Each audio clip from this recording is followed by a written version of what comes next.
हरि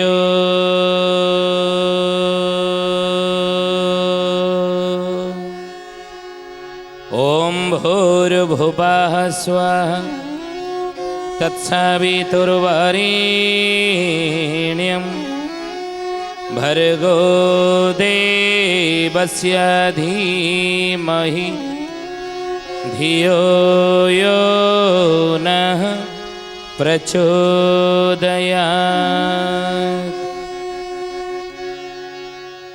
बेला जाऊची गाड़ी सुधी जाने, बेड़ा जाऊची गाड़ी सुधी जाने।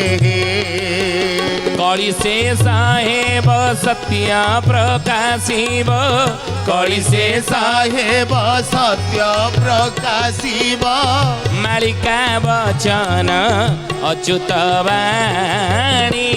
सुधी जाने। बेड़ा जाऊची गाड़ी सुधी जाने। बोलिए महापुरुष अच्युतानंद जी की शुद्धि जानी ज्ञानी गुणी मंडली। आज अध्यायर आलोचना को आपण मानक स्वागत जनाऊँ। आज मालिका वचन आलोचन आम आलोचना करने जाऊँचे सिद्धपीठ ओळकणा। मालिका वर्णित पुण्य पवित्र क्षेत्र सी स्थान जी ओळकणा। चकड़ा मड़ाण अच्युतानंद महापुरुष सुंदर भाव में कही कौन ओळकणा ठारे ओंकार परीक्षा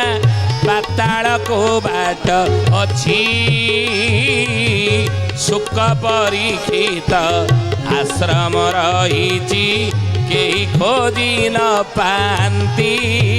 केही खोजी न पांती है सुजाने, केही खोजी न पांती। केही खोजी न पांती है सुजाने, केही खोजी न पांती। ओळकणा ठारे ओंकार परीक्षा पाताल को बाट अछि। ये सुधियानी चकड़ा मड़ाण अच्युतानंद महापुरुष कहते राम रे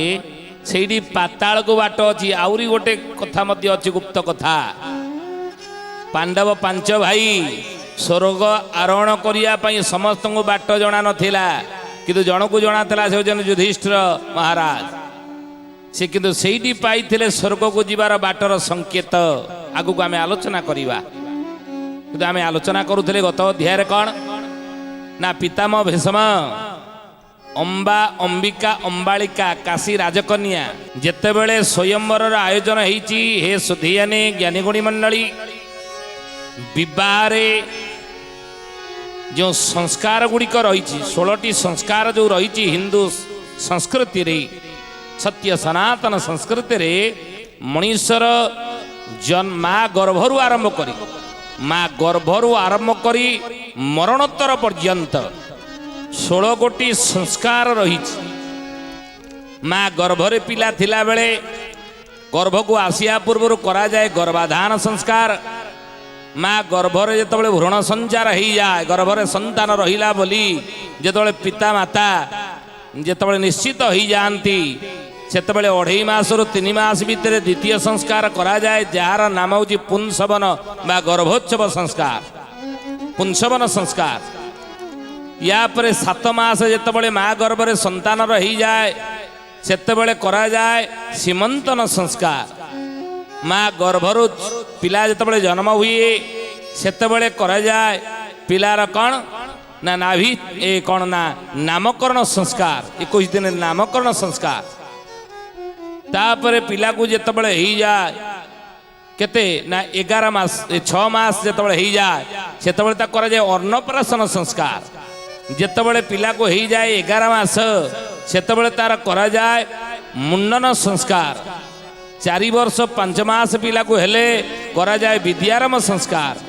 12 वर्ष हो गले 8 वर्ष ऊर्ध हो गले करा जाए तार कौन ना गुरुदीक्षा संस्कार। कर्ण गुरु कर्ण मंत्र दि जाए एवं जो 12 वर्ष तदूर्ध होते करा जाए उपनयन संस्कार। 9 वर्ष ऊर्ध हो गले उपनयन संस्कार। ତାପରେ ପରେ ବିବାହ ସଂସ୍କାର ଏଇଭଳି ସଂସ୍କାର କର୍ମ ଗୁଡ଼ିକ ଲମ୍ବି ରହିଛି। ସଂସ୍କାର ହେଲେ ହିଁ ସଂସ୍କାର କଲେ ଧୋଇବା ମାଜିବା ବା ସଫା କରିବା। ଆତ୍ମା ଅନେକ ଜନିରେ ବୁଲି ବୁଲି ବୁଲି ବୁଲି ଆସିଛି, ତେଣୁ ତାର ସଂସ୍କାର ମା ଗର୍ଭରୁ ଆରମ୍ଭ ହେଇଯିବା ଦରକାର। ହେଲେ ମାନବରୁ ମାଧବ ସିଏ ହେଇପାରିବ, ନରରୁ ନାରାୟଣ ହେଇପାରିବ। ତେଣୁ ହେ ଜ୍ଞାନୀ ଗୁଣୀ ମଣ୍ଡଳୀ, ଇ ଭିତରେ ଆସୁଛି ବିବାହ ସଂସ୍କାର। ଆଉ ଏ ବିବାହ ସଂସ୍କାରରେ କନ୍ୟାକୁ ପ୍ରାଧାନ୍ୟ ଦିଆଯାଇଥାଏ। ଶାସ୍ତ୍ରରେ କୁହାଯାଇଛି ଯେ ବିବାହ ପୂର୍ବରୁ ଗୋଟେ ପୁରୁଷ ନାରୀକୁ ଅପୂର୍ଣ୍ଣ କୁହାଯାଏ। ବିବାହ ପୂର୍ବରୁ ଗୋଟେ ପୁରୁଷ ଏବଂ ନାରୀକୁ ଅପୂର୍ଣ୍ଣ କୁହାଯାଏ। ଯେତେବେଳେ ସେ ବିବାହ ବନ୍ଧନରେ ବାନ୍ଧି ହୁଅନ୍ତି, ସଂସାର ବନ୍ଧନରେ ବାନ୍ଧି ହୁଅନ୍ତି, ସେତେବେଳେ ତାଙ୍କର ପୂର୍ଣ୍ଣତା ଆସିଯାଏ। ତେଣୁ ଏ ବିବାହ ସଂସ୍କାରରେ କନ୍ୟାକୁ ହିଁ ଅଧିକ କ'ଣ ନା ଗୁରୁତ୍ୱ ଦିଆଯାଏ, କନ୍ୟାକୁ ହିଁ ମର୍ଯ୍ୟାଦା ଦିଆଯାଏ। କନ୍ୟା ତାର ଇଚ୍ଛାରେ ପତିବରଣ କରିବାର ପରମ୍ପରା ଥିଲା ଅତୀତରେ। ଯଦି ସତ୍ୟ ତ୍ରେତୟା ଦ୍ୱାପର ଯୁଗକୁ ଆମେ ଚାଲିଯିବା, ସେ ସମୟରେ ରାଜକନ୍ୟା ମାନେ ଯେତେବେଳେ ବିବାହ ଉପଯୋଗୀ ହେଉଥିଲେ ବୋଲି ତାଙ୍କର ବାପା ମା ଦେଖୁଥିଲେ ଜାଣୁଥିଲେ, ସେତେବେଳେ ସେ ସ୍ୱୟଂବର ସଭାର ଆୟୋଜନ କରୁଥିଲେ। ଆମେ ଜୋର ଜବରଦସ୍ତ କନ୍ୟା ଉପରେ ଆମର ଇଚ୍ଛାକୁ ନଦୀ ଦେଇ ତାକୁ ଜଣଙ୍କ ହାତରେ ଛାଡ଼ିଦେବା ନାହିଁ, ଜଣଙ୍କ ହାତରେ ଦାନ କରିଦେବା ନାହିଁ। କନ୍ୟା କୌଣସି ବସ୍ତୁ ନୁହଁ, କନ୍ୟା କୌଣସି ପଦାର୍ଥ ନୁହଁ, ତାକୁ ଯେ ଆମେ ଦାନ କରିବା। ଦାନ କୌଣସି ବସ୍ତୁକୁ କରାଯାଏ, ଦାନ କୌଣସି ପଦାର୍ଥକୁ କରାଯାଏ, କିନ୍ତୁ କନ୍ୟାକୁ ଦାନ କରାଯାଏ। କନ୍ୟା କ'ଣ? କନ୍ୟା ରତ୍ନ। ସେତେବେଳେ କ'ଣ କରୁଥିଲେ ନା ସ୍ୱୟଂବରର ଆୟୋଜନ କରୁଥିଲେ। କନ୍ୟା ତାର ଇଚ୍ଛା ଅନୁସାରେ ପତିବରଣ କରିବ। ତେଣୁ ଯେତେବେଳେ ପିତାମହ ଭୀଷ୍ମ ଚିତ୍ରାଙ୍ଗଦ ବିଚିତ୍ର ବୀର୍ଯ୍ୟକୁ ଧରି କାଶୀନଗରରେ ପହଞ୍ଚିଲେ ରାଜ ଦରବାରରେ, ଅମ୍ବା ଅମ୍ବିକା ଅମ୍ବାଳିକା ଭିତରୁ କେହି ହେଲେ ୟାଙ୍କ ବେକରେ ବରଣମାଳା ଦେଲେ ନାହିଁ।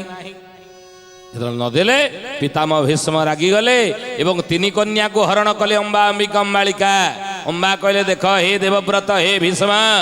ମୁଁ ଜୀବନରେ ଜଣକୁ ପତି ରୂପେ ବରଣ କରିସାରି, ସେ ହେଉଛି ଶଲ୍ୟ, ସେ ହେଉଛନ୍ତି ଶଲ୍ୟ, ମର୍ଦ୍ଦରାଜ ଶଲ୍ୟ ସିଏ। ତେଣୁ ତାଙ୍କୁ ମୁଁ ପତି ରୂପେ ବରଣ କରିବି। ମହାପୁରୁଷ ସେଇଥିପାଇଁ ଅଚ୍ୟୁତ ଲେଖିଲେ, ପତି ବିନା ଅନ୍ୟ ଗତି ନାହିଁ ଅବତାର, ପତି ସର୍ବସ୍ୱ ତାର ଜୀବନର ସାର, ପତି ସର୍ବସ୍ୱ ତାର ଜୀବନର ସାର, ପତି ସର୍ବସ୍ୱ ତାର ଜୀବନର ସାର। बोलिए महापुरुष अच्युतानंद जी की। कहले पति बिना अन्य गति नाही अबलार, पति ही सर्वस्व तार जीवनर सार। गोटे नारी पे तार स्वामी हूँ इह काल पर कालर देवता पतनाथ रक्षति इति पत्नी। पत्नी शब्द कहीं पत्नी बोली कहीं कहुई ना पतनाथ रक्षते इति पत्नी, जी निजर स्वामी को पतनरु रक्षा करे। पतन कहले कौन? स्वामी पड़ी जाऊथिव ताको उठेब ना। स्वामीर जे कर्ममय बा व्यवसाय स्वामी करूथाउ, कौनसी असुविधा बेले कौनसी दुख बेले स्वामी पर दुख पड़ी, विपद पड़ी, संकट पड़ी, कौन असुविधा स्वामी रही, ये असुविधा बेले जी ताको उद्धार करे ताको पत्नी कहती। तेणु हे ज्ञानी गुणी मंडली शुद्धि जानी के रते बेसिया शास्त्र कहती। शास्त्र यही कथा कहते गोटे नारी किमिति हवा दरकार। जड़े सुनारी पतिव्रता नारी बोली आमे सती नारी बोली क्या कहवा? रते बेसिया आ क्रोधे दासी, रते बेसिया क्रोधे दासी, भोजने जननी समा।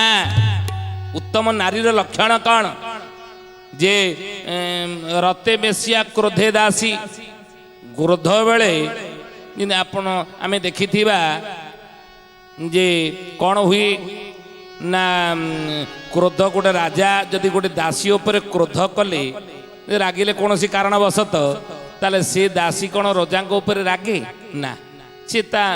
रागटा को मन भितर मारिकी रखे। तेणु गोटे पत्नी गोटे स्त्री से परिवार भितर जे जहाँ जोगु हो, स्वामी जोगु हो बा शाशुर जोगु हो बा शाशु जोगु हो बा ननंद दियर जोगु हो बा पिला मानक जोगु हो, कहा जोगु जदि गोटे स्त्री भितर क्रोध आसे से कौन करिवो सी क्रोधटाକୁ दासी भितर क्रोध आसिला बेले दासी जेमती क्रोधटाକୁ चापिकी रखे से रागटाକୁ चापिकी रखिब क्रोधे दासी आ भोजने जननी समा उत्तम नारीर लक्षण कौन ना खाइया देला बेले माँ जमी पाखे बसिकी बहुत बहुत खाया दिए कौन ये खाइलु देखु देह केमी सुखिकी तोर कंटा माँ पुओ को कहेनी तोर देह सुखिकी केमी पुओ पचे 80 किलो कि क्विंटाल खंडे ओजन होता फटाकटा होता माँ आखिकी देखा जाए नहीं से गुड़िक पुओ मोर हृष्टपुष्ट है ना माँ सब कमी न खाई तू कंटा हेलु देखुचु आउ दुटा खाऊन बहुत बहुत माँ जमी पाखे बस खुआए उत्तम स्त्री लक्षण हूँ जे भोजने जननी समा पाखे बस खाइया देला बेले बहुत बहुत करके खुआब क्रोधे दासी रते बेसिया भोजने जननी समा विपदे मंत्रिणा बुद्धि विपद आपद जो स्वामी उपर पड़ी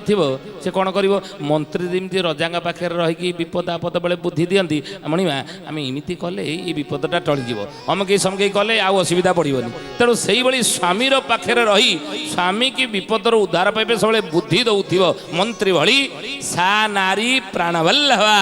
सा भार्जिया प्राणवल्लभा से भली स्त्री जदि थी ताल स्वामी उन्नति ही उन्नति हेब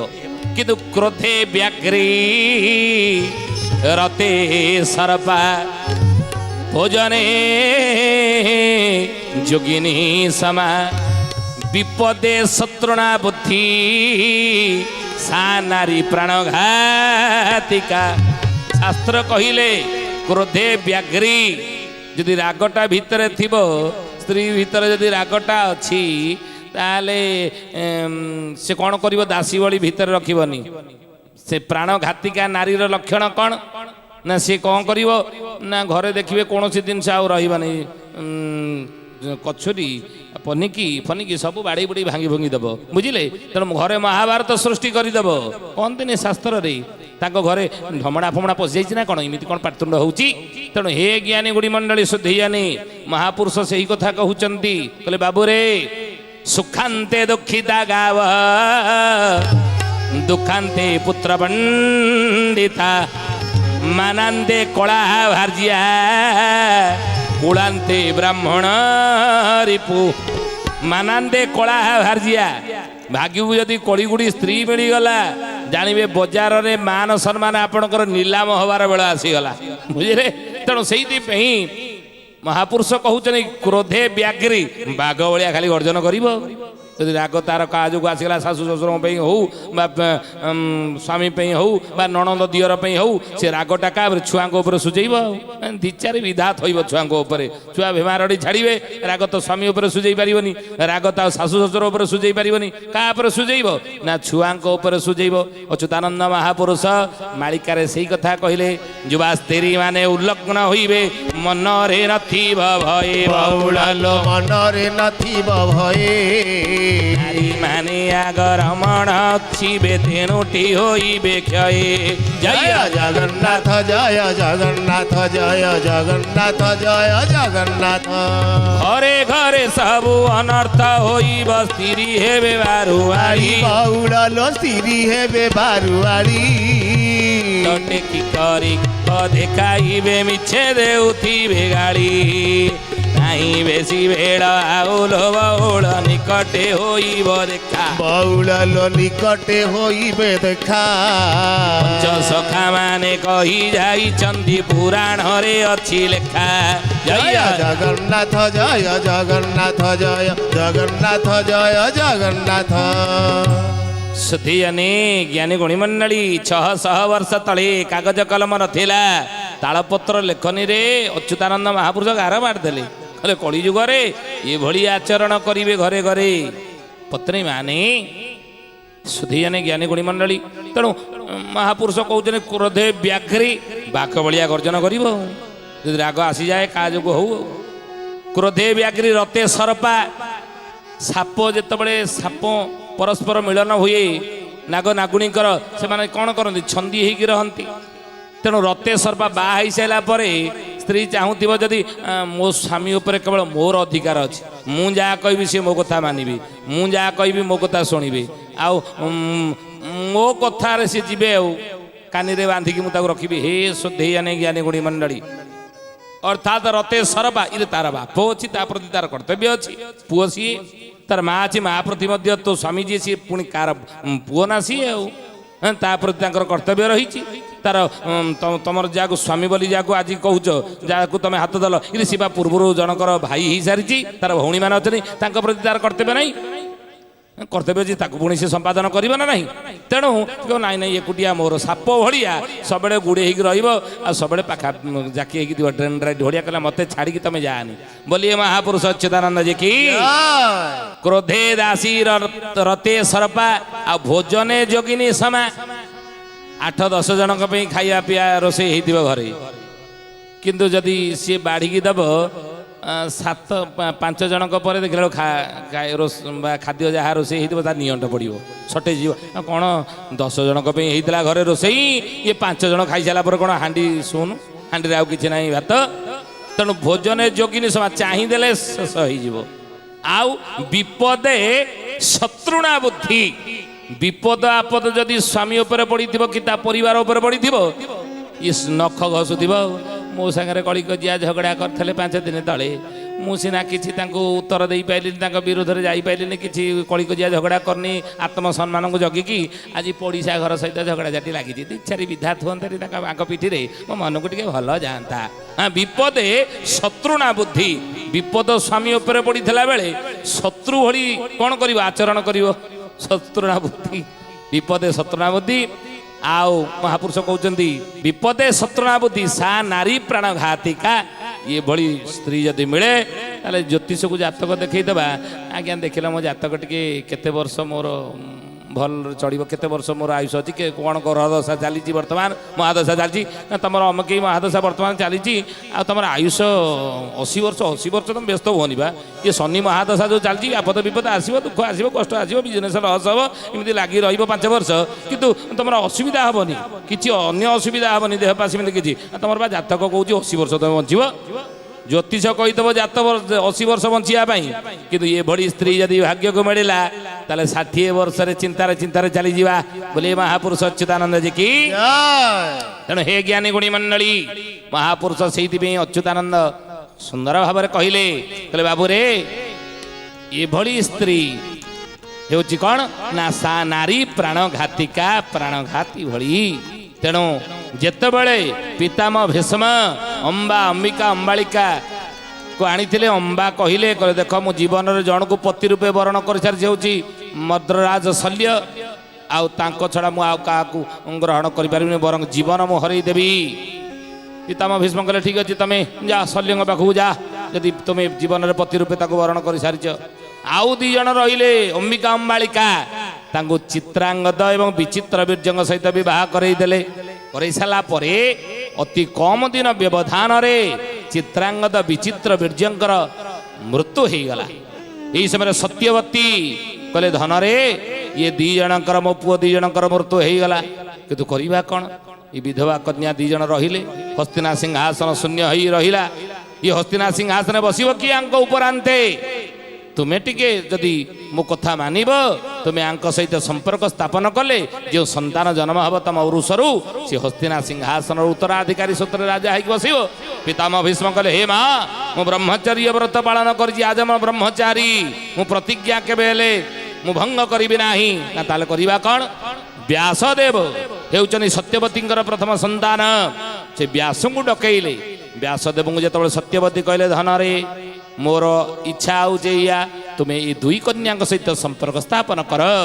व्यास जिते गले अंबिका निकट को अंबिका जो व्यास को देखले सहित संपर्क बेले अंबिका आखि बंद करदे व्यास आसी कहले हे माँ मो अंबिका सहित संपर्क स्थापन कली कि जेहेतु संपर्क बेले से आखि बंद करदे संतान जन्म हम शक्तिमान सत किंतु से जन्मांध हम अंध की जन्म हम ताला प्रथम संतान हेले किए ना धृतराष्ट्र द्वितीय कन्या निकट गले अंबालिका निकट को अंबालिका जो व्यासदेव को देखिले सी कौन संपर्क स्थापन है तो भय थरिले व्यास आसी कहले हे माँ हे सत्यवती माँ द्वितीय संतान जो जन्म हम अंबालिका ठारू सी रोगिणा हम मत देखिकी सी थरिले सी रोगिणा है जन्म हेले किए ना पंडु किंतु हे सुधी जाने सत्यवती पुणी कहले देख तमें आउ थे प्रथम अंबिका निकट को जाओ व्यास जो गले यही समय अंबिका कौन कले निजे न जाई जड़े दासी की जी दासी थिले तांको पठेदेले किंतु दासी सहित व्यासंगर जो संपर्क स्थापन है हे ज्ञान गुणी मंडली से औरुषर जो संतान जन्म है से किए विदुर से विदुर भाव जन्म लाभ कले ये हूँ विदुर गादी उपाख्यान मालिका वर्णित पवित्र स्थान हूँ विदुर गादी ओलकोणार रही विदुर जन्म हेले ये विदुर थिले किए ना जम स्वयं जमराज विदुर रूप में जन्म होते द्वापर जुगरे तेणु हे सुधेयने से विदुर गादी महापुरुष अच्युत जहा कही चकड़ा मड़ाण रे ओलकणा ठारे ओंकार परीक्षा पाताल को बाट अच्छी सुख परीक्षित आश्रम रही केही खोजी न पाती केही खोजी न पाती है सुजने केही खोजी न पाती केही खोजी न पाती है सुजने केही खोजी न पाती तेणु से ओलकणा ठारे रही विदुर गादी विदुर होउचंदी दासीपुत्र विदुर जे हस्तिनापुर रे से मंत्री भाव थिले आउ विदुर नीति मध्य से बड़ी श्रेष्ठ विदुरंकर नीति भगवान कृष्ण जेतबळे पांडव मानक पई 5 खंड गाँ मागिया जाइथिले कोउटी की ना हस्तिना दरबार को ये हस्तिना दरबार पहुँचले कहले हे दुर्योधन पांडव 5 भाई कपट पोषारे सबुकिछि हरई सारी मु आसीची तांको भाई 5 खंड गाँ मागिया तुम्हें 5 खंड गाँ तांको दियो 5 पढ़ा तांको दियो दुर्योधन कहले देख हे गोविंद ये संभव मो पक्षर नुह पिता अंध धूतराष्ट्र पुत्र मोहरे आज ग्रसित ही अछंती पितामह भीष्म प्रतिज्ञा करिसेंती हस्तिना सिंहासन जीए बसियो मु तार आज्ञा हस्तिना सिंहासन सुरक्षा मु करिबी से किछि कहि पाले नाही अंध धूतराष्ट्र पुत्र मोहरे अंध सी मध्य किछि कहि पाइले नाही एही समय दुर्योधन कहले मो पुओ जा कहि मु कोन कहि दुर्योधन कहले कहले देख हे गोविंद ताहा मो पक्षरे संभव नो 5 पड़ा मु देई परिबे नाही ना ताहले ठीक अच्छी हे दुर्योधन 5 पड़ा नदेले नाही गोटे गाँ रे तू 5टी घर तो दे दे दुर्योधन कहले हे केशव ताहा संभव नुह पुणी कौन मागिले भगवान कृष्ण आसंदा अध्याय रे ये कथा को मालिका वर्णित ये पवित्र सिद्ध स्थान विदुर गादी आम आसंदा अध्याय रे आलोचना करिबा सुधीयाने ज्ञानीगुणी मंडली आज तो समय होती आसनु बाणी की विराम देवा प्रभुंकर नाम नहीं कि तापूर्व जड़े भक्तर ना कहवा किए से भक्त कौन तार ना कौट तार जन्म बोले नुआ गाँ पाख दत्त स्वाई अच्छी एरे समा सुधा कर एरे समा सुधा कर हे सुजने एरे समा सुधा कर जाजपुर ठारे नाभि गया तीर्थ ये कथा जान साद्वार शुण सुजने गुणी बेल काल आसी लाणी हे शुण सुजने गुणी सुधीयाने ज्ञानी गुणी मंडली नुआ गाँ अरे दत्त स्वाई बोली जने भक्त आउ एरसमारे सुधाकर नाम जड़े कुजंग आप जानी पारादीप कुजंग और एरसमा जो 1999 मसीह महाबात्या होता बेसी से अंचल महाबात्या प्रभावित होता से एरसमारे सुधाकर नाम जड़े भक्त थी ये भक्त ना आप लिखि रखु पर ठाब करी आज तो समय होती बाणी की विराम देवा प्रभु नाम नहीं बोला हरि बोला हरि बोला बोला हरि हरि बोला हरि बोला हरि बोला बोला हरि हरि जय जगन्नाथ ଆଦି କନ୍ଦ ମଦନ ମୁରାରୀ ଜୟ ଜଗନ୍ନାଥ ଆଦି କନ୍ଦ ମଦନ ମୁରାରୀ ବୋଲା ହରି ବୋଲା ହରି ବୋଲା ବୋଲା ହରି ହରି ବୋଲା ହରି ବୋଲା ହରି ବୋଲା ବୋଲା ହରି ହରି। ଶୁଦ୍ଧିଜନୀ ଆଜି ପାଇଁ ବିଦାୟ ଦିଅନ୍ତୁ, ପୁଣି ଆସନ୍ତା ଅଧ୍ୟାୟରେ ଭେଟ ହେବା। ରହୁଛୁ। ହରି ଓମ୍ ଶାନ୍ତି ଶାନ୍ତି ଶାନ୍ତି ସର୍ବାରିଷ୍ଟ ସୁଶାନ୍ତିରେ ଭବତୁ। ପ୍ରାର୍ଥନା ଆମ ଆନନ୍ଦର ଉତ୍ସ।